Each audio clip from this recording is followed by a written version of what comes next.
మరో నెల సెలవు పొడిగించింది మాధవి. పిల్ల సంరక్షణ బాధ్యత అంతా ఆమెదే. పిల్లవైపు కనీసం కన్నెత్తి చూడని శరత్ ప్రవర్తనకి విస్తుపోయింది మాధవి. ఇతడసలు కన్న తండ్రినా? మరీ ఇంత కర్కోటపు మనస్తత్వమా? తన రక్తం పంచుకు పుట్టినది ఎవరైతేనే తనదేగా. ఎంత మూర్ఖత్వం అనిపించింది ఆమెకు. పిల్ల ఏడుస్తుంటే విసుక్కునేవారే గాని ఎత్తుకునేవారు కాదెవరు. రాత్రుళ్ళు శరత్ తిట్టిన తిట్టు తిట్టకుండా తిడతాడు. ఆ శనిముండని తీసుకుని దొడ్లోకి తగలడు. నిద్ర లేకుండా చేస్తున్నారిద్దరూ కలిసి. వెధవగోలైపోయింది కొంపలో అనేవాడు. ఈ మాట తరచూ అతడటం, మాధవి ప్రాణం చివుక్కుమనటం అనేకసార్లు జరిగింది. అర్ధరాత్రి పాప పాలకై లేచి ఏడ్చింది. మాధవి పాలు కలుపుతోంది వంటింట్లో. శరత్ పక్కబట్టలతో సహా పాపనంటకుండా జోలిలా పట్టి తెచ్చి వంటింట్లో కుదేసినట్లు పడేశాడు. ఆ అదుపుకి పాప మరింతగా కెవ్వుమంది. హడలిపోయి చూసింది మాధవి. గబగబా పిల్లని చేతిలోకి తీసుకుంది. ఈ పాడుముండా నువ్వు ఇక్కడే పడుకోండి, నా గదిలోకొస్తే చంపేస్తాను అన్నాడు కటువుగా. అతడి కళ్ళు ఎర్రగా జ్యోతుల్లా ఉన్నాయి. ఇప్పుడు ఆ ఎర్రదనం మాధవి కళ్ళలోకి పాకింది. ఆమె ఓర్పు సహనం ఆ క్షణంలో నశించాయి. ఆవేశం పట్టలేక, మీరు మనిషా పశువా? పసిబిడ్డన్న కనికరమైనా లేకుండా అలా ఎత్తిపాడేస్తారా? కాసేపు ఎత్తుకుంటే ఏమైంది? చేతులు పడిపోతాయా? పాపని గుండెలు కదుముకుంటూ అంది. ఏం కూసావే అంటూ శరత్ మాధవి జుట్టుపట్టి ముందుకు లాగి ఆ చెంప ఈ చెంప టపటపా కొట్టాడు. ఆమె పెదవుల చివర రక్తం చూశాక గాని అతడిలో జంతువు శాంతించలేదు. మాధవి నిశ్చేష్టురాలయ్యింది. చెంపలు భగభగ మండుతున్నాయి. ఈయన నన్ను కొట్టారా? మాధవి చెంప తడుముకుంది. అబ్బా! నొప్పికి చెయ్యి యువతలకి తీసింది. అరచేతికి రక్తం అంటింది. పెదవి పక్క నుండి రక్తం కారుతోంది. తుడుచుకుని పాపకి పాలు పడుతూ కూర్చుంది. చెయ్యి చేసుకునే స్థితికి దిగజారాడన్నమాట అనుకుంది మనస్సులో. ఆ తర్వాత పాప గురించి మాధవి తరచూ అతని చేత దెబ్బలు తినటానికి అలవాటు పడింది. తను పెట్టిన లీవ్ మర్నాటితో అయిపోతుంది. మాధవి పాపని తీసుకుని సాయంకాలంగా రుక్మిణి దగ్గరికి వచ్చింది. కుశల ప్రశ్నలయ్యాక పాపని ఆడిస్తుంది రుక్మిణి. రేపటితో నా లీవ్ అయిపోతుందక్కయ్యా, పాపనేం చేయాలని ఆలోచిస్తున్నాను అంది మాధవి రుక్మిణితో. 3వ నెల వచ్చిన పాప ఒళ్ళు చేసి మరింత ముద్దుగా ఉంది. నిన్న దమయంతి వచ్చింది. మా ఆఫీస్కి దగ్గరలోనే బేబీ కేర్ సెంటర్ ఉందిట, అందులో వెయ్యి, లంచ్ బ్రేక్లో వెళ్ళి చూసుకుంటుండొచ్చు అంది. నాకు ఇది బాగానే ఉందనిపించింది. నువ్వేమంటావు అంది తనే మళ్ళీ. రుక్మిణి ఓ క్షణం పాపకేసి చూసి, నా దగ్గర ఉంచరాదు అంది. నీ ఆరోగ్యమే అంతంత మాత్రం. నీ పిల్లలు, నీ ఇంటి పని నీకే ఎక్కువగా ఉంది. పసిపిల్లని చూడటం కష్టం. అవసరమైనప్పుడు తప్పకుండా నీ దగ్గరే ఉంచవలసి వస్తుందేమో అంది. రుక్మిణి పాపని మాధవికిచ్చి వంటింట్లోకెళ్ళి ప్లేట్లో చేగోడీలు తెచ్చి మాధవికిచ్చి తిను అంది. ఇప్పుడెందుకు? నాకేం తినాలని లేదు అంది మాధవి. బాగుంది. ఇంత చిన్న విషయానికే బేజారైతే ఎలా? ముందిది తిని కాఫీ తాగు, తర్వాత మాట్లాడదు గాని. నువ్వేమిటి మరి అంతగా చిక్కిపోయావే? పరిశీలనగా మాధవిని చూస్తూ అడిగింది. మాధవి బాగా సన్నబడింది. చెక్కిళ్లు పీక్కుపోయినట్లున్నాయి. కళ్ళ కింద చారలొచ్చేశాయి. జాకెట్టు బాగా లూజుగా కనిపిస్తోంది. ఆ కళ్లల్లో చైతన్యం లేదు. నిరాసక్తంగా ఉన్నాయి, బేలగా ఉన్నాయి. మాధవి ఉన్నట్లుండి రుక్మిణికేసి చూస్తూ, ఓ మాట అడుగుతాను చెప్పు. స్త్రీకి తెలివితేటలు ఉన్నాయి. ఆర్థికంగా తన కాళ్ల మీద తాను నిలవగలిగే శక్తి ఉంది. అలాంటప్పుడు పురుషుడి తోడ అవసరమా అడిగింది. రుక్మిణి మాధవి కేసి నిశితంగా చూసి, అవసరం లేదు. ఒంటరి జీవితం గడపదలుచుకున్నప్పుడు పురుషుడితో సహజీవనం అక్కర్లేదు. కానీ ఈ దేశంలో ఒంటరిగా స్త్రీ జీవించడం అంటే నిప్పుల కుంపట్లో నిలబడ్డమే. ఈ జనంతో నాకేమిటి? ఈ సమాజమేమంటే నాకేంటి? నేనెవరికీ భయపడవలసిన తప్పు చేయటం లేదు అనుకుంటావు. నిజమే, నువ్వుంటోంది కారడువుల్లో కాదుగా, జనం మధ్యలోనే. కాబట్టి ఈ జనం ద్వారా వచ్చే అవహేళనను భరించవలసిన మనస్థైర్యం నీకుండగలగాలి. మాధవి, ఓ మాట చెప్పనా? ఇవన్నీ అనుకునేందుకు బాగుంటాయి, కానీ ఆచరణలో కష్టం. అలా ఒంటరిగా బతుకుతున్న వాళ్ళు చాలా హాయిగా ప్రశాంతంగా ఉన్నారనుకుంటున్నా? నన్ను అడిగితే లేదనే చెప్తా. ఇది పురుషాధిక్య సమాజం. నీకు భర్త, ఇల్లు ఉంటేనే సమాజంలో రక్షణ, గౌరవం లభిస్తాయి. నువ్వు మరీ భూతద్దంలోంచి చూస్తున్నావనిపిస్తోందక్కా. అవహేళన చేసేవాళ్ళు ఎప్పుడూ ఎక్కడైనా ఉంటారు. అవన్నీ పట్టించుకుంటే బతకడం బరువైపోతుంది. రుక్మిణి ఓ నిమిషం ఆగి అంది. మరికొంతకాలం వేచి చూడు, మరికొంత తాడు వదిలే చూద్దాం అంది. మాధవి దీర్ఘంగా నిట్టూర్చింది. బతుకు నిస్సారంగా అనిపిస్తోంది రోజురోజుకి. నీకు నేనున్నాను. నీ మనసుకు కావలసిన ఆత్మీయతని ఆప్యాయతని నేను అందిస్తాను. నిన్ను గౌరవంగా అభిమానంగా నా సహచరిగా స్నేహితురాలిగా భావిస్తాను. జీవితంలో ప్రతి క్షణం ఆనందంగా నిన్ను ఉంచగలను అని శరత్ ఒక్కసారైనా తనతో అంటాడా? అసలు అతడికి ఇలాంటి భావన ఉందా? మర్నాడు మాధవి తనతో పాటు ఆఫీస్కి పాపని కూడా తీసుకెడుతుంటే సావిత్రమ్మ మౌనంగా చూస్తూ ఊరుకుందే గాని పసిబిడ్డను ఎక్కడికి తీసుకెడుతున్నావు, ఏం చేయబోతున్నావు అని అడగలేదు. మాధవి తనే చెప్పింది ఆవిడకి. పాపని బేబీ కేర్ సెంటర్లో వేస్తున్నాను. ఆవిడేమీ మాట్లాడలేదు. పాపకి కావలసిన వస్తువులు బుట్టలో పెట్టుకుని బయటకు వచ్చేసింది మాధవి బేబీ కేర్ సెంటర్ దగ్గర బస్ దిగింది. గేట్ తీసుకుని లోపలికొచ్చింది. వరండాలోకి వచ్చిన ఆయా మాధవిని చూసి, పాపని చేర్చడానికి వచ్చారా అడిగింది. అవును, కేర్ టేకర్ ఎవరండి? రండి, మేడం లోపలున్నారు, లోపలికి దారి తీస్తూ అంది ఆయా. గది ముందు నేమ్ ప్లేట్ చూసింది మాధవి. సుమతి ఎంఏ అని రాసింది. మాధవి డోర్ కట్టెన్ తొలగించుకుని లోపలికొచ్చింది. ఆమెను చూసి మాధవి కించిత్ చకితురాలయ్యింది. ఆమె చాలా పెద్దదాన్లా ఊహించుకుంది. కొంచెం లావుగా, వయస్సు మీరి కాలక్షేపానికి పెట్టుకున్నదిగా భావించింది. దానికి పూర్తి విరుద్ధంగా చూసిందక్కడ. దాదాపు 30 ఏళ్లు ఉండొచ్చు. అందంగా, కళగా, చూడగానే నమస్కరించాలనిపించేలా హుందాగా కనిపించింది ఆమె. మాధవి నమస్తే అంది. నమస్తే, రండి కూర్చోండి అందామె. మాధవి కూర్చుంటూ తన పేరు, ఉద్యోగం వివరాలు చెప్పింది. పాప వయస్సు చెప్పింది. అడ్వాన్స్ చెల్లించి పాపని ఆయా చేతికిస్తుంటే ముందుగా గుండెలు బరువెక్కాయి. పాప ఏడిస్తే పాలు సీసాలో ఉన్నాయి, పడతారు కదూ అంది. సుమతి చిన్నగా నవ్వి, మీది ఒక్క పాపకే తల్లి, నేనిక్కడ 100 మంది పాపాయిలకు తల్లిని. ప్రతి బిడ్డని నేను స్వయంగా చూసుకుంటాను. మా వారు 2-3 గంటలకోసారి పిల్లలందరినీ చూసొస్తారు. ఆయాలున్నారు. డాక్టర్ 2 పూటలా వచ్చి పిల్లల్ని చూసెడతారు. శుభ్రతని ఎక్కువగా పాటిస్తాం. రండి లోపలికి, చూద్దురు గాని. మాధవిని లోపలికి తీసుకెడుతూ చెప్పారావిడ. పెద్ద పెద్ద హాల్స్ 4 ఉన్నాయి. పసిపాపలకి ఉయ్యాలలున్నాయి. నెల నుండి 3-4 సంవత్సరాల వయసు పిల్లలున్నారక్కడ. అక్కడ శుచి, శుభ్రత చూసి ముచ్చటపడింది మాధవి.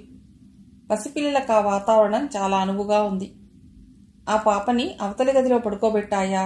జలుబు మిగతా పిల్లలకి రావచ్చు. డాక్టర్ గారు వచ్చి చూశారా? సడన్గా వినిపించింది మొగ్గ కంఠం. పక్కకి తిరిగి చూసింది మాధవి. చక్రాల బండి నెట్టుకుంటూ వస్తున్నాడతడు. ఉయ్యల్లోని పిల్లల్ని చూస్తూ వీల్ చైర్ నెట్టుకుంటూ ఆయా చెప్పే సమాధానాలు వింటూ తన సూచనలు ఇస్తున్నాడు. పొద్దున్నే చూసి సూదిమంది ఇచ్చాడు. మధ్యాహ్నం వేయమని మందులిచ్చాడు అంది ఆయా ఆ పాపని అతి జాగ్రత్తగా అవతలి గదిలోకి తీసుకెడుతూ. అతను వీల్ చైర్ మాధవి వాళ్ళకి అభిముఖంగా తిప్పుకున్నాడు. మాధవి ఆయన్ని చూసింది జాలిగా. అతనికి ఒక కాలు, చెయ్యి లేవు. మనిషి చామన ఛాయతో, మొహం చాలా తెలివిగా, కళగా ఉంది. సుమతి ఆయన్ని చూపుతూ, మా వారు, ఆయనకు పిల్లల పట్ల శ్రద్ధ ఎక్కువ, వాళ్లే లోకం అంది. మాధవి చేతులు జోడించింది. అతడు ఒక్క చేత్తోనే చక్కగా విష్ చేసి, వీరి పాపను చేర్చుకున్నావా అడిగాడు సుమతిని చూస్తూ. అవునన్నట్లు తలూపి, రండి ఇంకా అవతలి హాల్స్ చూద్దురు గాని అంది దారి తీస్తూ. మాధవి అక్కడున్న పిల్లలందరినీ చూసి సంతృప్తిపడి పాపని విడిచింది వారి దగ్గర. ఆఫీస్కి వచ్చేసింది. లంచ్లో దమయంతికి చెప్పింది పాపని జాయిన్ చేశానని. చూసావుగా, అక్కడ బాగుంటుంది. ఆవిడ, శ్రీనివాస్ గారు మంచివాళ్ళు. శ్రీనివాస్ అంటే? ఆయన్ని చూడలేదా నువ్వు? కాలు చెయ్యి ఉండవు. ఓ, ఆవిడ భర్త కదూ, చూశాను. అంత చిన్న వయస్సులో పాపం. అవును, పెద్ద ట్రాజిడీ. ఆయన ఇంజనీరు. ప్రైవేట్ కంపెనీలో యాక్సిడెంట్లో కాలు చెయ్యిపోయాయి. సుమతి ఎంఏ అయినా సడన్గా ఉద్యోగం ఎక్కడ దొరుకుతుంది? పైగా భర్త, వృద్ధులైన అత్తామామలు తనపై ఆధారపడి ఉన్నారు. కంపెనీ వాళ్ళిచ్చిన నష్టపరిహారం డబ్బుతో ఈ కేర్ సెంటర్ పెట్టుకుంది. మొదట్లో బాగానే కష్టపడ్డది. ఇప్పుడదే ఎందరికో జీవనోపాధి చూపుతోంది. నాకు బాగా పరిచయమే. 4 ఏళ్ల కిందనుకుంటా ఓసారి ఎవరి పాపనో చేర్చడానికి తోడేళ్లా. నేను వెళ్లేసరికి ఆయనకి టిఫిన్ తినిపిస్తోంది. ఆ ఉన్న చేయి కూడా ఇంకా స్వాధీనంలోకి రాలేదప్పటికి. నన్ను చూసి అతడు అభిమానపడ్డాడు. ఆవిడ మాత్రం నవ్వుతూ, నాకిప్పుడు 20 మంది పిల్లలు, ఈయన కూడా వాళ్లతో సమానమే అంది. తర్వాత చాలాసార్లు వెళ్ళాను. మాటల మధ్యలో అడిగా పరిచయం పెరిగాక. పోనీ ఎవరినైనా ఆయన పనులకి ఓ మనిషిని చూడకపోయారా? అటు పిల్లల పని, ఇటు ఆయన్ని చూడటం, మీరు బాగా అలసిపోతున్నారు. ఆవిడ నవ్వి, ఆయనకు కావలసినవన్నీ నేను స్వయంగా చూస్తేనే నాకు తృప్తి. అందులో నాకెంత ఆనందం ఉందో మీకు తెలియదు అంది. ఆయన మానసికంగా బాధపడకుండా ఉండాలని ఈ కేర్ సెంటర్ వ్యవహారాలన్నీ ఆయనే చూడాలంటూ కుర్చీలో కూర్చోబెట్టింది. ఆయనకి బాగా కాలక్షేపం. తనేం పని చేయటం లేదన్న భావం ఆయనకి కలిగే అవకాశం లేదక్కడ. పెళ్లైన ఏడాదిలోనే జరిగిందా దుస్సంఘటన. అతడు మళ్లీ పెళ్లి చేసుకోమని బలవంతం చేశాట కూడా. తల్లిదండ్రులు, అత్తమామలు కూడా మరో పెళ్లి చేసుకోమని ఎంత చెప్పినా వినలేదావిడ. అతడి తోడిదే లోకంగా బతికింది. అతని అదృష్టమేమో గాని ఆవిడకిద్దరు పిల్లలు పుట్టారు. అసలు ఆయన అవిటివాడుగా ఆవిడ కళ్ళకి కనిపించడు.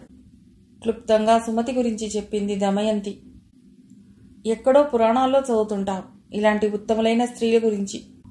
నిజంగా నీతి ధర్మ ఇంకా ఎక్కడైనా మిగిలి ఉన్నాయంటే ఇటువంటి ఉన్నతులైన స్త్రీల వల్లనే సుమా. సుమతి గురించి వింటుంటే మాధవికి శరీరం పులకించింది.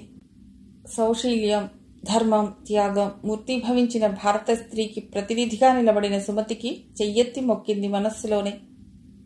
ఇంతలో రామ్మోహన్ వచ్చాడక్కడికి బాక్స్తో. ఏం తమ్ముడు, ఇంత ఆలస్యం అంది దమయంతి అతడు టిఫిన్ బాక్స్ మూత తీస్తుంటే. బాస్ మధ్యాహ్నం 2 గంటలకు వస్తాడట ఆఫీస్కి. అర్జెంట్ ఫైల్ ఒకటి ఉంటే చూసి లెటర్ ఒకటి రాసి నీ టేబుల్ మీద పెట్టొచ్చా అన్నాడు. నాకే పని పెట్టావన్నమాట. అయితే ఎలా ఉంది ఇంట్లో? బాగానే ఉన్నాం. మాధవిని చూస్తూ, మీ పాప ఎలా ఉంది? మీరు బాగా తగ్గిపోయారు అన్నాడు. పాప బాగానే ఉందండి. వైదేహి ఎట్లా ఉన్నారు? మిమ్మల్ని ఇద్దరినీ ఓసారి ఇంటికి తీసుకురమ్మంటోంది. పోనీ రేపు ఆదివారం రాకూడదు మీ ఇద్దరు? ఆదివారమా? కుదరదులే. ఏ? మా ఆడపడుచుని చూసుకోవటానికి పెళ్లివాళ్ళు వస్తున్నారు. చూసుకోవటం ఏంటో సంతలో పశువుని చూసినట్టు అనిపించింది మాధవికి. తనని అలాగే చూసుకున్నారుగా. ఆ ఇంట్లో తనకి అంతకంటే విలువుందా? రామ్మోహన్ తన ఇంటి విషయాలు చెబుతున్నాడు. ముందు కొంచెం కోపంగా ఉన్నా అమ్మ ఇప్పుడు బాగానే ఉంది. గిరిజ, వైదేహి స్నేహంగా ఉన్నారు. అయితే ముందు అంతఃపుర అభిమానాన్ని సంపాదించారు. ఇక మీకేం దిగుల్లేదు అంది దమయంతి. మొన్న జీతంతో పాటు ఎరియర్స్గా వచ్చిన 1100 తెచ్చి అమ్మ చేతికిచ్చిందిట. నాకెందుకమ్మా, నీ దగ్గరే ఉంచుకో అందిట అమ్మ. ఇది 3 నెలలుగా నడుస్తున్న సంభాషణే. 1 తారీఖు. నాకు అవసరమైతే మిమ్మల్ని అడిగి తీసుకుంటాలేండి అని తన 300 తీసుకుని మిగతాది ఇచ్చేసిందిట. అమ్మ నేను రాగానే నా చేతికి ఇవ్వబోయింది. నేను నా జీతం కూడా ఆవిడకే ఇచ్చాను. నాకెందుకురా, మీ ఆవిడకివ్వు. ఇది 1 తారీఖు మాటే. నేను ప్రతి నెల నీకిస్తున్నాను జీతం, ఆవిడకు కాదు. నువ్వున్నంత వరకు ఇంటి పెత్తనం బాధ్యత నీదే అన్నాను. అమ్మ చాలా సంతోషించింది. రాత్రి వైదేహిని అడిగాను, డబ్బంతా అమ్మకే ఇచ్చేసావు, నీకేం అక్కర్లేదా అని. నాకు అవసరమైతే అమ్మని అడిగి తీసుకునేదాన్ని, జీతం ఆవిడకిచ్చేదాన్ని. ఇప్పుడు అత్తగారికి ఇచ్చాను, అవసరమైతే ఆవిడని అడిగి తీసుకుంటాను అంది. నీకు పెత్తనం చేయాలని లేదా అన్నాను. బాబోయ్, నాకు ఆ పెత్తనాలు, డబ్బు విషయాలు వద్దు. నన్ను ఇలా ఫ్రీగా ఉండనివ్వండి. అయినా పెద్దవాళ్ళు, వాళ్ళకంటే మనకెక్కువ తెలుసా? మనం ఇలా వాళ్ళ చాటున ఉండటంలో ఎంతో సుఖం, ఆనందం, స్వేచ్ఛ ఉంటాయి అంది. నిజం చెప్పొద్దు, నాకెంత రిలీఫ్ అనిపించిందో అన్నాడు రామ్మోహన్. వైదేహి తెలివైంది, మంచి పిల్ల అంది మాధవి. ఇద్దరే తెలివైన వాళ్లే అంది దమయంతి నవ్వి. పతంజలి శాస్త్రి గారు రిటైర్ అయ్యాక శ్యామ్ సుందర్ గారు వచ్చారు ఇక్కడికి. వాష్ బేసిన్లో చేతులు కడుక్కుంటూ కొత్త బాస్ గురించి చెప్తోంది దమయంతి. మనిషి మంచి మాటకారి. ఆ మాటల గారడీలో పడి పనిలో ఏమాత్రం తేడా వచ్చినా ఈ బిల్డింగ్ కప్పు లేచేలా రంకెలేస్తాడు. 40వ వడిలో పడ్డా పెళ్లి కాలేదు ఇంకా. ఆడవాళ్ళని అప్పుడే చూస్తున్నట్లు చూస్తాడు. మనం కాస్త కరుగ్గా ఉంటే పర్వాలేదు. కొంచెం సెమీక్రాక్ అనిపిస్తుంది నాకు. నీకు ఇంకా పరిచయం కాలేదు కదూ? ఈ పూట మధ్యాహ్నం నుండి వస్తాడట. లంచ్ అయ్యాక సెక్షన్లోకి వచ్చారు ఇద్దరు. పెండింగ్లో ఉన్న వర్క్ కంప్లీట్ చేస్తోంది మాధవి. అయ్యగారు మిమ్మల్ని రమ్మంటున్నారు అన్నాడు అటెండర్. మాధవి ఆయనతో ఆఫీసర్ గదిలోకి నడిచింది. మనిషి నల్లగా బూడిద రంగు కలిసినట్లున్నాడు. సూటు వేసుకున్నాడు. కొండముచ్చికి కోటు తగిలించినట్లున్నాడు. మే కమింగ్ సార్ అంది గుమ్మం దగ్గరే నిలబడి మాధవి.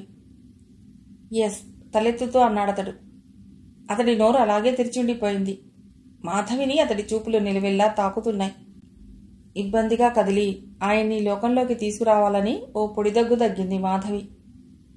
రండి కూర్చోండి, లీవ్లో ఉన్న మాధవి గారు మీరే గదూ అన్నాడు. అవునండి నమ్రతగా జవాబిచ్చింది నిలబడి. కూర్చోండి, అందమైన ఆడవాళ్లు నిలబడితే నా కాళ్ళు నొప్పి పెడతాయి, కూర్చోండి అన్నాడు చిరునవ్వుతో, కళ్లతో ఆమె అందాన్ని పరిశీలిస్తూ.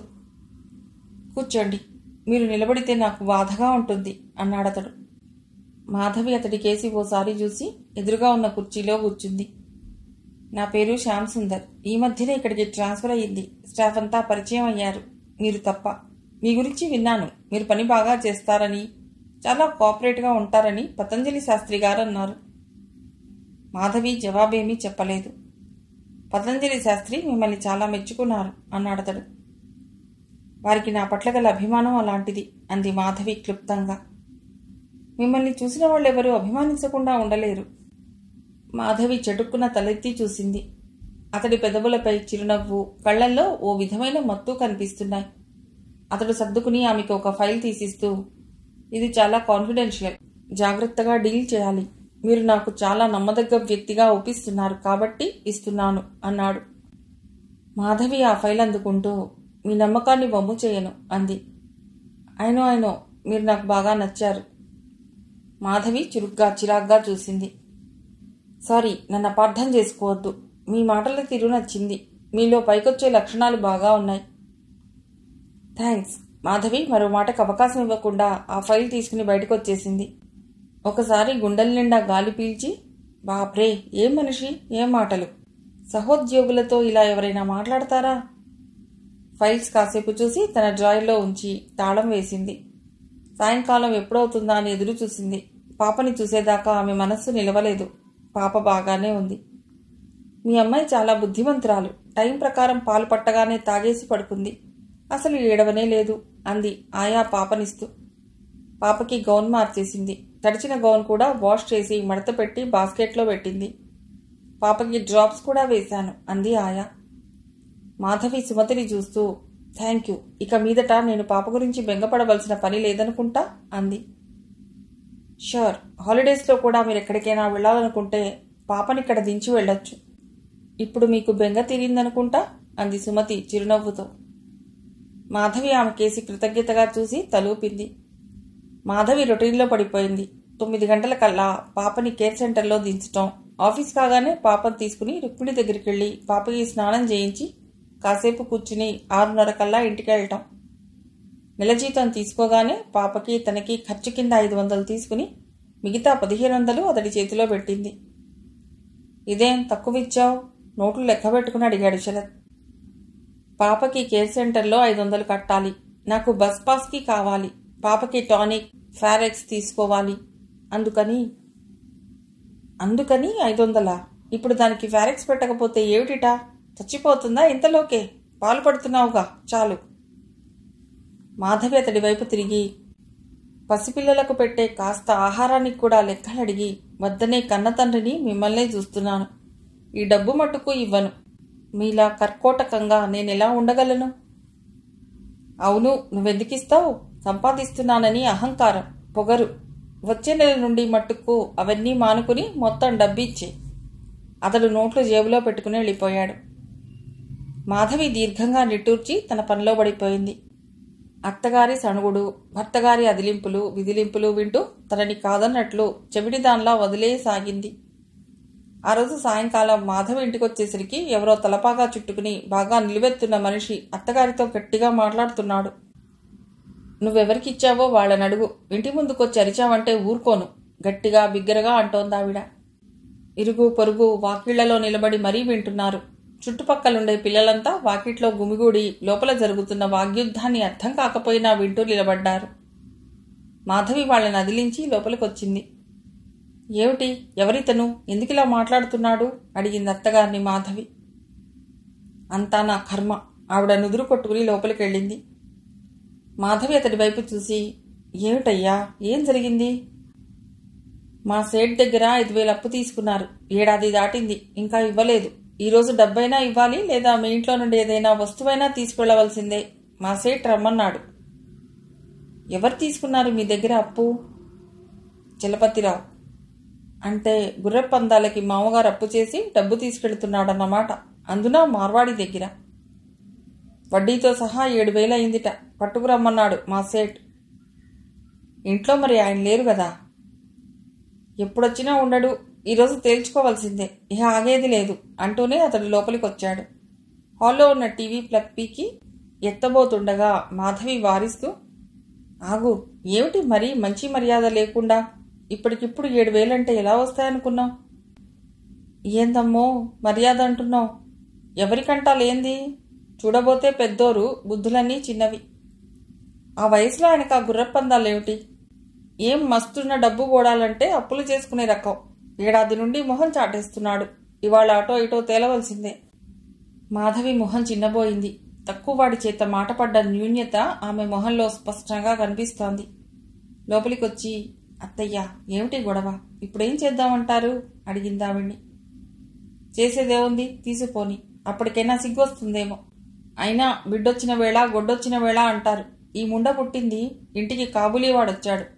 ఏనాడైనా నా వాకిలి ముందు నిలబడి ఒక్క పైసా ఇవ్వాలని ఎవరైనా వచ్చి అడిగారా? ఆవిడ ముక్కు చీదుతూ కళ్ళు తుడుచుకుంటూ అంది. మాధవి చిరాగ్గా చూసి, మామగారు అప్పు చేస్తే కాబూలీవాడింటికొచ్చాడు, మధ్య పసిబిడ్డనెందుకంటారు అని బయటికి వచ్చి, చూడు, ఇంకో అరగంట ఆగు, తండ్రి కొడుకులు ఇద్దరూ వస్తారు. డబ్బులు ఇవ్వకపోతే అప్పుడే వస్తువు పట్టుకోపో అంది. మంచిది అంటూ వరండాలో గట్టు మీద కూర్చున్నాడు కాబూలీవాలా. 7:30 దాటుతుండగా వచ్చాడు శరత్. కాబూలీవాలాను చూసి మొహం చిట్లించి, ఏమిటి అడిగాడు. అతడు చెప్పాడు. శరత్ వచ్చే నెలలో ఇస్తానన్నాడు. కాబూలీవాలా ఒప్పుకోలేదు. మళ్ళీ ఇద్దరికీ వాగ్యుద్ధం. చివరికి శరత్ వాడి దహటికి తట్టుకోలేక మరునాడు బ్యాంకు నుండి డ్రా చేసి తెచ్చిస్తానని వాడికి నచ్చజెప్పి పంపించాడు. ఆ రాత్రి తండ్రి కొడుకులిద్దరూ గట్టిగా అరుచుకున్నారు. చివరకు శరత్ విసురుగా, ఈ రకంగా నువ్వు అప్పులు చేస్తుంటే నేను తీర్చలేను, నా వల్ల కాదు. నా జీతంలో సగం ఈ ఇంటికే తీసుకున్న లోన్ కట్టాలి. మాధవి జీతం నాది కలిపితే ఇల్లు నడుస్తోంది. ఏళ్ళొచ్చాయి, కానీ జ్ఞానం రాలేదు అన్నాడు. చలపతిరావు మాట్లాడలేదు. వరండాల్లో చుట్ట తాగుతూ కూర్చున్నాడు. శరత్ తల్లిని చూస్తూ, అమ్మా, నేనిదే చెప్తున్నా. ఈయన బాకీలు తీర్చడం ఇదే ఆఖరు. ఇక నా వల్ల కాదు. ఎక్కడ పడితే అక్కడ ఎంతెంత వడ్డీలకు అప్పులు తెస్తున్నాడో తెలుసా నీకు? నేను తీర్చలేను. ఇంకోసారి ఇలాంటిది జరిగితే నేను వేరే వెళ్ళిపోతాను. మీ ఇష్టం. నాన్నకి నచ్చ చెప్పుకుంటావో ఏం చేస్తావో నాకేం తెలియదు. అన్నీ విని సావిత్రమ్మ నట్టింట కూలబడి శోకాలు పెట్టసాగింది. ఓయమ్మో, ఎంతకి తెగించావే? నాకు నా కొడుక్కి కాకుండా చేశావు గదే. నువ్వు నీ పిల్ల నాశనమైపోను. నా ఒక్కగానొక్క కొడుకు, నా బిడ్డ నాకు దూరమైపోతానంటున్నాడే. నేనెట్టా బతకన్రో దేవుడో. శరత్ ఆ శోకాలు వినలేనట్లు ఇంట్లోంచి బయటకెళ్ళిపోయాడు. సావిత్రమ్మ పూనకం వచ్చిందాన్లా గదిలోకొచ్చింది. మాధవి పాపను నిద్రపుచ్చుతోంది. ఆమెను ఆశ్చర్యంగా చూసింది మాధవి. పార్వతమ్మ మాధవి జడముడి పట్టి లాగి, చెప్పవే ముదనష్టపుదానా, నా కొడుక్కి ఏమందు పెట్టావు? నా కొంగు వదలనివాడు, నా మాట అంటే అవును అనేవాడు ఈరోజు నన్ను వదిలి వెళ్ళిపోతానంటాడా? చెప్పు, వాడికేం నూరిపోసావు? చుట్టు గుంజుతో అడిగింది. మాధవి ఆమె చేతుల్లో నుండి జడవిడిపించుకుంటూ, నేను చెప్తేనే వినేంత పసిపాప కాదు మీ అబ్బాయి. కాబూలీ వాడి ఇంటికొచ్చి వస్తువు పట్టుకెళ్లబోతుంటే ఎవరూ ఊరుకోరు.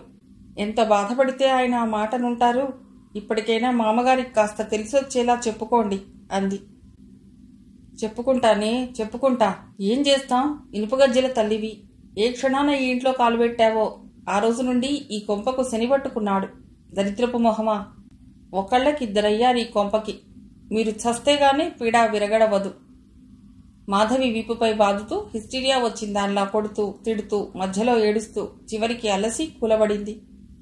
మాధవి దెబ్బలు తిని నీరసంగా కళ్ళనీళ్లు కారుతుండగా ఆమె కేసి చూసింది. ఆవిడ నెత్తిని నుదుటిని బాదుకుంటూ, అంతా నా రాత. మొగుడో త్రాష్ట్రుడు, కొడుకో పంద, ఇద్దరిద్దరే. నాకెవడి వల్ల సుఖం లేదు అంటూ ఏడుస్తూ కొట్టుకోసాగింది. మాధవి ఆవిడ చేతులు బట్టి ఆపింది. ఆమె కోపంగా చూసింది. మాధవి చేతుల్లో చిక్కుబడిన తన చేతుల్ని చూసుకుంది. మరుక్షణంలోనే తెలివి తెచ్చుకుని లేచి అక్కడి నుంచి వెళ్ళిపోయింది. మాధవికి ఆవిడ మనస్మృతి సరిగ్గా లేదని అనిపించసాగింది. మర్నాడు జరిగిందంతా రుక్మిణికి చెప్పింది మాధవి. నాకా ఇల్లు ఓ పిచ్చాసుపత్రిలా కనిపిస్తోందక్కా అంది చివరకు. రుక్మిణి వెంటనే జవాబు చెప్పలేకపోయింది. కొన్ని నిమిషాల మౌనం తర్వాత, ఆర్థిక ఇబ్బందులు మనుష్యుల్ని పశువులుగా, దయ్యాలుగా, పిచ్చివాళ్లుగా మారుస్తాయి. కానీ మానసికంగా హర్ట్ అయిన వాళ్ళు కూడా ఇలాగే బిహేవ్ చేస్తారు కదూ. నువ్వు కొంచెం ఓర్పు వహించు. ప్రస్తుతం ఇంతకు మించి ఏం చేసినా బాగుండదు అంది. మాధవి మౌనంగా ఇంటికొచ్చేసింది. ఇల్లో పిచ్చాసుపత్రిలా ఉండి ఆఫీస్లో కాస్త మనశ్శాంతిగా ఉండేది. ఇప్పుడు అక్కడ ఆమెకు మరో రకపు హింస మొదలయ్యింది. శ్యామ్ సుందర్ మాట తీరు సరిగ్గా లేదు. అతడి ప్రవర్తన విపరీతంగా మారుతోంది రోజురోజుకి. సుబ్బారావుకి ట్రాన్స్ఫర్ అయింది. ఆ పూట అతడికి వీడ్కోలు పార్టీ ఇచ్చారు ఆఫీస్ వాళ్లంతా. శ్యామ్ సుందర్ మాట్లాడుతూ, ఈ కొద్ది రోజుల్లోనే సుబ్బారావు పనితనాన్ని గమనించానని, రౌతు కొద్దీ గుర్రల్లా సరైన ఆఫీసర్ ఉంటే అతడు మంచి పనిమంతుడని చెప్పాడు. తనను గుర్రంతో పోల్చినందుకు సుబ్బారావు చిన్నబుచ్చుకున్నాడు. ఆఫీస్లోని స్టాఫ్ అందరి గురించి, వారి పనితీరు తెన్నులను విమర్శిస్తూ సరిగ్గా పనిచేయని వాళ్లను తను సహించబోనని కూడా హెచ్చరించాడు. మాధవి గురించి ప్రత్యేకంగా 5 నిమిషాలు చెప్పాడతడు. ఆమెలాగే ఆమె పని కూడా అందంగా, హుందాగా ఉంటుంది. ఆమెలాగా అందరూ సిన్సియర్గా వర్క్ చేయాలి. టైంపాస్ కోసం ఉద్యోగాలు చేసే వాళ్ళకి ఇక్కడ చోటు లేదు. పంక్చువాలిటీ అంటే నాకు ప్రాణం. పంక్చువాలిటీ పాటించలేని మనిషి జీవితంలో ఏదీ సాధించలేడని నా గట్టి నమ్మకం. మీలో ఎవ్వరూ 10 గంటలకు ఆఫీస్కు రావటం లేదు, లేడీస్ తప్ప. ఇల్లు వాకిలి దిద్దుకుని రావాల్సిన ఆడవాళ్లే కరెక్ట్ టైంకి వస్తుంటే మీరు రాలేకపోతున్నారంటే సిగ్గుచేటు. ఇక నుండి 10 గంటల తర్వాత రిజిస్టర్ నా టేబుల్ మీదకి వచ్చేస్తుంది అని ముగించాడు. అతను పదే పదే తన అందాన్ని ప్రశంసించటం చిరాగ్గా ఉంది మాధవికి. ఆ పూట దమయంతితో అంది. అవును, నేను గమనించాను. ఆలోచించి ఏదైనా పరిష్కారం చూద్దాం అందామె. అతడేమీ అసభ్యంగా మాట్లాడటం లేదు. పదే పదే తన పనితీరును ప్రశంసిస్తాడు. ఒంటరిగా ఉన్నప్పుడు మాత్రం అతడి మాట తీరు మారుతోంది. ఈ సున్నితమైన హింస ఆమెను కలతపెడుతోంది. ఆ పూట దమయంతి రాలేదు. చైతన్యకి జ్వరంగా ఉందని సెలవు పెట్టింది. రామ్మోహన్ పనుందని 1 గంట ముందుగా అడిగి వెళ్లిపోయాడు. సుబ్బారావు స్థానంలో కొత్తగా జాయిన్ అయిన జలజ తన మాటకారితనంతో వచ్చిన 2 రోజుల్లోనే అందరి దగ్గర చనువు సంపాదించుకుంది. ఆమె వేషధారణ, మాట తీరు ఎప్పెట్టుగా అనిపించేవి. ఆమె పలుకరిస్తే ముభావంగా జవాబిచ్చి ఊరుకుంటున్నారు మాధవి, దమయంతి. శ్యామ్ సుందర్ జలజలోని వీక్నెస్ కనిపెట్టేశాడు. ఆమెలాగే అతడు చనువు తీసుకోసాగాడు. అది అలుసుగా తీసుకుని జలజ అందరిపైన అధికారికంగా మాట్లాడుతోంది ఒక్కోసారి. ఇప్పుడు ఆమె బాస్ గదిలోంచి బయటికొచ్చి, నిన్ను రమ్మంటున్నారు బాస్. ఆ కాన్ఫిడెన్షియల్ ఫైల్ నీ దగ్గరే ఉంది కదూ, తీసుకురమ్మంటున్నారు. పెద్దగా పరిచయం లేని వ్యక్తిని నువ్వు అని సంబోధించటం మర్యాద కాదు అన్న కనీసపు విలువ కూడా తెలియని మనిషి అనిపించింది మాధవికి. కాన్ఫిడెన్షియల్ ఫైల్ తీసుకుని వచ్చింది మాధవి. ఆమెను చూస్తూనే, రండి, ఆ ఫైల్ తెచ్చారా? ఇదిగో అంటూ అందించబోయింది. అతడు ఫైల్ అందుకుంటూ ఆమె చేతి వేళ్లపై తన చెయ్యి ఉంచుతుండగా కంపరంగా తన చెయ్యి యువతలకు లాక్కుంది మాధవి. అతడు ఫైల్ వదిలేశాడు. ఫైల్ కింద పడింది. పిన్ చేయని కాగితాలు కొన్ని ఫైల్లో నుండి జారి చెల్లా చెదురుగా గదిలో పడ్డాయి. సారీ, మెల్లిగా అని వంగి పేపర్లు తీయబోయింది. మీరసలు ఫైల్ చూడలేదులా ఉంది. పూర్తిగా చూడలేదు. అతను కుర్చీలోంచి లేచొచ్చి తను పేపర్లు తీస్తున్నాడు. అది యాదృచ్ఛికమో తను కావాలని చేశాడో మాధవి తీయబోయే పేపర్ని తను తీయటానికని వంగాడు. అతడు తీస్తున్నాడని వంగిన ఆమె లేవబోయింది. అతను తలెత్తాడు. ఆమె నుదుటికి అతడి గెడ్డం కొట్టుకుంది. సారీ, వెరీ సారీ అన్నాడతడు. అనటమే కాదు, దెబ్బ తగిలిందా అంటూ ఆమె నుదురుపై చెయ్యి పెట్టి రాశాడు. మాధవి ఓ సెకండ్ ఈ చర్యకు అప్రతిభురాలయ్యింది. నుదురు కొట్టుకోవటంతో ఆమెకి మతిపోయినట్లయింది. ఇప్పుడు ఈ చర్య ఆమెకు మరీ బాధాకరం అయింది. అతడి చేతులు తొలగించి తీసిన పేపర్స్ టేబుల్ మీద పెట్టి వెళ్లటానికి గబగబా అడుగులు వేసింది. మాధవి, అతడి ఏకవచన ప్రయోగం. అతి ప్రయత్నం మీద ఆవేశాన్ని అణుచుకుని వెనుతిరిగి చూసింది. నా మీద కోపం వచ్చిందా? ఇది యాదృచ్ఛికంగా జరిగింది. సుకుమారంగా ఉండే నీ నుదుటికి ఎంత బాధ కలిగిందోనన్న ఆరాటంతో తాకాను. మాధవి మరో మాటకు అవకాశం ఇవ్వకుండా బయటకు వచ్చేసింది. ఆఫీస్ కాగానే బస్ స్టాప్కి వచ్చి నిలబడింది. బస్ ఫుల్ రష్తో వచ్చింది. అప్పటిదాకా క్యూలో ఉన్న జనం బలం ఉన్నవాళ్లు ఎక్కే విధంగా తయారై తోసుకుని ఎక్కారు. 2 బస్సుల్ని అలాగే పోగొట్టుకుంది. 6 దాటింది. పాపను తీసుకుని ఇంటికెళ్ళాలి. మనసంతా చిరాగ్గా ఉంది. ఇక్కడికి ట్రాన్స్ఫర్ చేయించుకుని ఏడాదయింది. మళ్ళీ ఇంతలోనే ట్రాన్స్ఫర్ అంటే, అయినా ఎందుకు ట్రాన్స్ఫర్ చేయించుకోవాలి? భయపడుతున్నదా తను? ఎందుకు?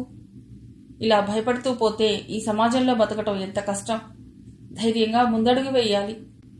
పిరికితనంతో పారిపోయేది చేతకాని వాళ్ళు, బలహీనులు. తను బలహీనురాలు కాదు. తనకి తనే ధైర్యం చెప్పుకుంది మాధవి. ఇంతలో ఆమె ముందు నుండి స్కూటర్ మీద శ్యామ్ సుందర్, జలజ వెడుతూ కనిపించారు. జలజ అతడి నడుం చుట్టూ చేతులు చుట్టి అతడి వీపుపై శాంతం పడిపోయి నవ్వుతోంది. అతడు నవ్వుతూ ఏదో అంటున్నాడు. ఆ దృశ్యం మాధవికి అసహ్యాన్ని కలిగించింది. పరాయి మగాడి వీపుపై వాలి అలా చిచి ఆడవాళ్ల పరువు తీస్తోంది. నిలబడే ఓపిక లేక ఆటోలో కేర్ సెంటర్కి వచ్చేసింది. పాపను తీసుకుని ఇంటికి వచ్చేసింది. 1 వారం రోజులు గడిచాయి. టెండర్ కాగితాలు తీసుకుని బయటికి రాబోతున్న ఆమెను ఆపి ఓ విషయం చెప్దామని మర్చిపోయాను. నిన్న బజార్లో మీ ఆయన కలిశాడు. అతడు నా ఫ్రెండ్. మేం కలిసి చదువుకున్నాం. రేపు ఆదివారం నన్ను మీ ఇంటికి లంచ్కి ఆహ్వానించాడు. నాకు చాలా సంతోషం అనిపించి సరే అన్నాను. భగవంతుడు ఎంత నిర్దయుడు. ఇతను ఆయనకి స్నేహితుడు కావాలా? అతను పేపర్ వెయిట్ తిప్పుతూ, నేను సాధారణంగా ఎవరిళ్లకి వెళ్ళను. నాకు ఇళ్లల్లో ఊపిరాడినట్లు ఉంటుంది. హోటల్లో పార్టీలు ఇస్తుంటాను సాధారణంగా. నా స్నేహితులు అంతే. కానీ శరత్ ఇంటికి రమ్మనగానే ఒప్పేసుకున్నాను. నాకే ఆశ్చర్యం అనిపించి తర్వాత ఆలోచించాను, ఎందుకొస్తున్నానా అని. మాధవి వెళ్లటానికి ఉద్యుక్తురాలవుతుంటే, ఎందుకు వస్తానన్నానో చెప్పనా? నీకోసం. కేవలం నువ్వున్నావని. మాధవి కోపంగా తలెత్తి, ఏమిటి మీ ఉద్దేశం? ఎందుకు ఇలా మాట్లాడతారు? ఇది మర్యాదస్తుల లక్షణం కాదు అంది. నన్ను క్షమించు. ఎందుకో నన్ను నేను కంట్రోల్ చేసుకోలేకుండా ఉన్నాను. నిన్ను చూస్తే చాలు ఇలాంటి మాటేదో అనాలనిపిస్తుంది. సారీ, వెరీ సారీ అన్నాడతడు. అతని ఈ మాటలు గుండె లోతులోంచి వచ్చినవా, గొంతులోంచి వచ్చినవా అని ఆలోచించడానికి కూడా మాధవికి కంపరం అనిపించింది. అక్కడుంచి వచ్చేసింది. మాధవి రాకూడదన్న రోజు రానే వచ్చింది. 9 గంటలప్పుడు శరత్ వంటగదిలోకి వచ్చి మాధవిని చూసి, ఈ పూట నా ఫ్రెండ్ భోజనానికి వస్తున్నాడు. మీ ఆఫీస్కే బాస్గా వచ్చాట. నీకు తెలుసుటగా అన్నాడు. మాధవి మౌనంగా పనిచేసుకుపోతోంది. సావిత్రమ్మ ఒంట్లో బాలేదని పడుకుంది. చలపతి ఇంటికి సరిగ్గా రాడు. నలుగురికని వండి పెడితే రాడు. ఆ అన్నమంతా పనిపిల్లకిచ్చేయటం. రాడు కదా అని వండకపోతే ఆ పూటే వస్తాడు. వచ్చి 2 మనుషుల భోజనం ఒక్కడే తింటాడు. అప్పుడు ఇక వండుకునే ఓపిక లేక మాధవి మజ్జిగ తాగి పడుకునేది. ఆయనలో అన్నీ అతిచేష్టలే. ఒక్కోసారి ఎంతో ఆప్యాయంగా మాట్లాడతాడు. మనవరాలి దగ్గరికి తీసుకుంటాడు. ఒక్కోసారి గర్భశత్రువుల్ని చూసినట్లు చూస్తాడు. దానికి దీనికి కూడా కారణాలుండవు. అదో ప్రవృత్తి. అదో గాలిలా ఆయనలో ప్రవేశించినట్లు అనిపిస్తుంది మాధవికి. ఈ పూట కూడా ఉదయాన్నే ఎక్కడికో వెళ్లాడు శరత్. కాబూలీ వాళ్ళ అప్పు తీర్చేశాడు. తండ్రితో మునుపటంత చనువుగా మాట్లాడటం లేదు. అసలు వాళ్ళు ఒకరితో ఒకరు ఇదివరకులా మాట్లాడుకోవటం లేదు. ఆ ఇంట్లోని నిశ్శబ్దం భరించలేనట్లు అనిపిస్తోంది. ఆ నిశ్శబ్దాన్ని ఛేదిస్తూ పాప ఏడుపు, నవ్వు, కేరింతలు, మాధవికి పన్నీటి జల్లులు. పాపే లేకపోతే తను పిచ్చిదైపోయేదేమో. శరత్ వరండాలోకెళ్లి పేపర్ చదువుకుంటూ కూర్చున్నాడు. అలా ఒంటరిగా గంటలు గంటలు గడపకపోతే తనతో మాట్లాడొచ్చుగా. అతడి మౌనం మాధవికి అలవాటయింది. ఈ స్తబ్దతలోంచి తను బయటపడగలదా?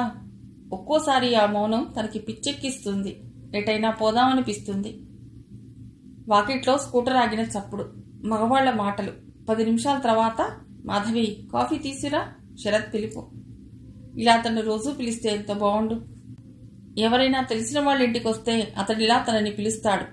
రోజూ ఎవరొస్తారు? భార్యని ప్రేమగా పిలవటానికి బంధువులో, స్నేహితులో ఇంటికి రావాలా? ప్రేమగా పిలవటం వాళ్ల కోసమా? అంటే నటన. అంతేగా మరి. వాళ్ళెదుట ప్రేమగా ఉన్నట్లు నటించటం. అతడి చల్లని పిలుపు కోసం తన మనసు ఇంత ఆరాటపడుతోందా? మాధవి ఈసారి పిలుపులో కఠినత. మాధవి ట్రేలో మంచిళ్ల గ్లాసులు, కాఫీ కప్పులు పెట్టుకుని వెళ్ళింది. ఆమెను చూస్తూనే శరత్ మొహం చిటపటలాడిస్తూ, ఏం చేస్తున్నావు? కాఫీ తేవట ఇంతసేపా? గద్దిస్తున్నట్లు అన్నాడు. మాధవి మౌనంగా ట్రే టీపాయ్ మీదుంచి వచ్చేసింది. శ్యామ్ సుందర్ మాధవి వంకే కన్నార్పక చూశాడు. మాధవి తలస్నానం చేసినట్లుంది. జడ వేసుకోలేదు, జారుగా ముడివేసుకుంది. మామూలు దుస్తులు. పచ్చటి మొహంలో అగ్నికణంలా సూర్యబింబంలా వెలుగులు చిమ్ముతూ నయా పైసంత కుంకుమ బొట్టు. శ్యామ్ సుందర్ ఆ మొహంలోకి సూటిగా చూడలేనట్లు తలదించుకుని కాఫీ కప్ అందుకున్నాడు. సంభాషణంతా స్నేహితులిద్దరి మధ్యన సాగింది. సావిత్రమ్మని పరామర్శించాడు శ్యామ్. ఇల్లంతా తిప్పి చూపించాడు శరత్ అతడికి.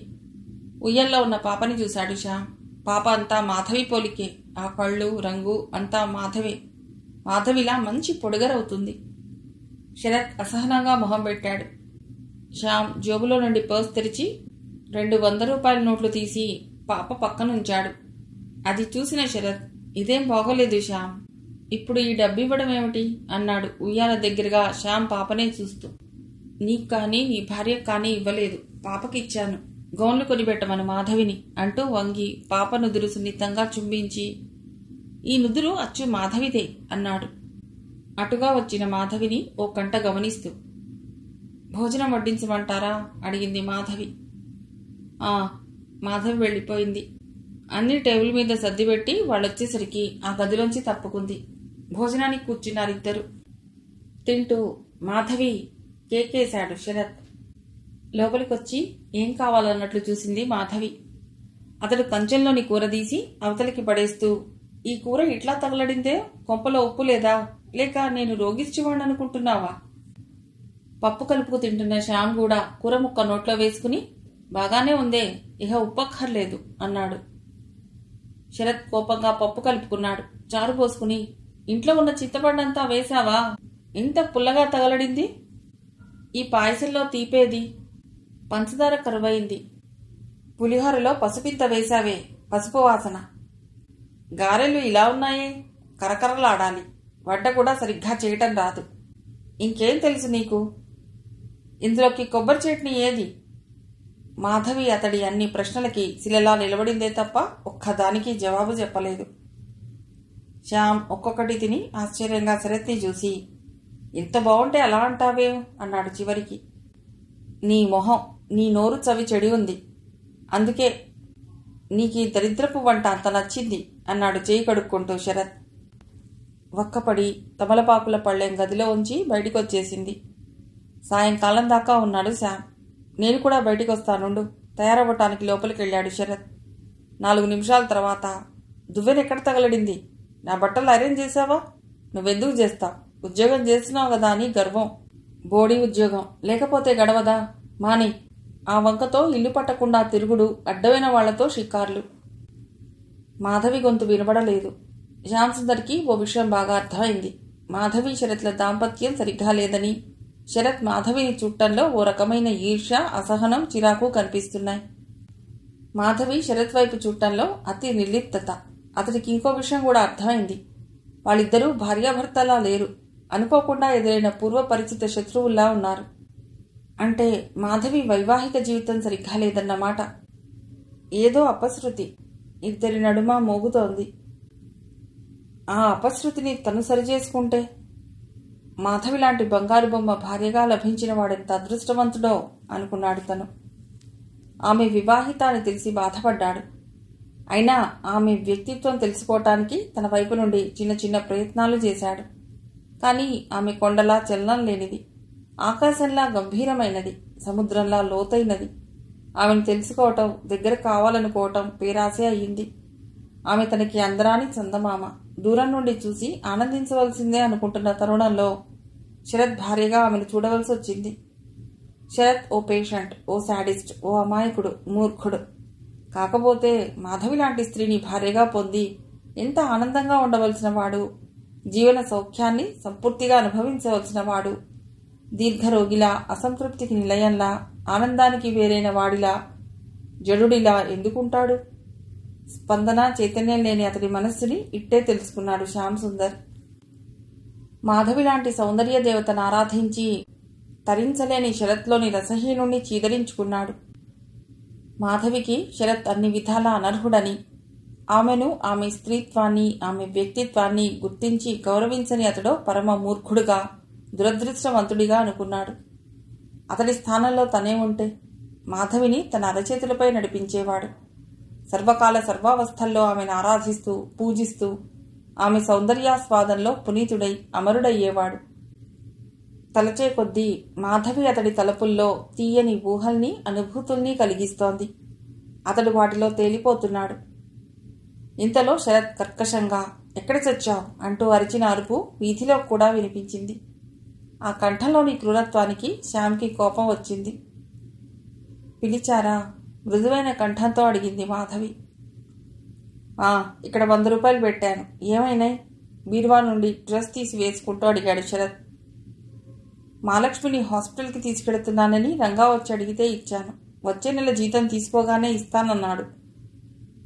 బయలుదేరింది కర్ణుడి చెల్లెలు.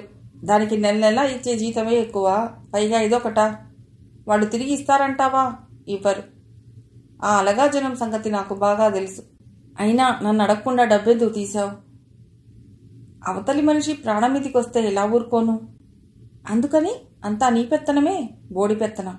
ఇలా అడిగిన వాటికల్లా ఇస్తూ పోతే నేను వీధుల్లో ముష్టెత్తుకోవాల్సి వస్తుంది. నాకు చెప్పాలని తెలీదా? ఏమిటి వీడికి చెప్పేది? నేను సంపాదిస్తున్నాను, నా ఇష్టం అన్న ధీమా, అవునా? నా అవసరానికి ఒక్కడివ్వడు. డబ్బు దగ్గర అంత గట్టిగా ఉంటారంతా. నువ్వేమో. చివరి మాటలు వినలేక అవతలికి వెళ్ళిపోయింది మాధవి. తను నోరు చేసుకుంటే అక్కడ వాతావరణం మరీ అసహ్యంగా ఉంటుందనిపించింది. ఆమె కోపాన్ని శివుడు హలాహలాన్ని దిగమింగినట్లు దిగమింగింది. అతడు బీరువా తాళం వేసి తాళం చేతులు తల్లికిచ్చి ఆవిడతో చెప్పి శ్యామ్ దగ్గరికి వచ్చాడు. "పద" అన్నాడు. శ్యామ్ బయలుదేరుతూ "వెళ్ళొస్తాను మాధవి గారు" అన్నాడు. మాధవి బయటికి రాలేదు. వాళ్ళిద్దరూ అతడి స్కూటర్ మీద బయటికి వెళ్లారు. రాత్రి 12 దాటాక ఇంటి ముందు స్కూటర్ ఆగింది. శ్యామ్ గుడ్ నైట్ చెబుతున్నాడు శరత్కి. మిగిలిన కథ తర్వాతి భాగంలో.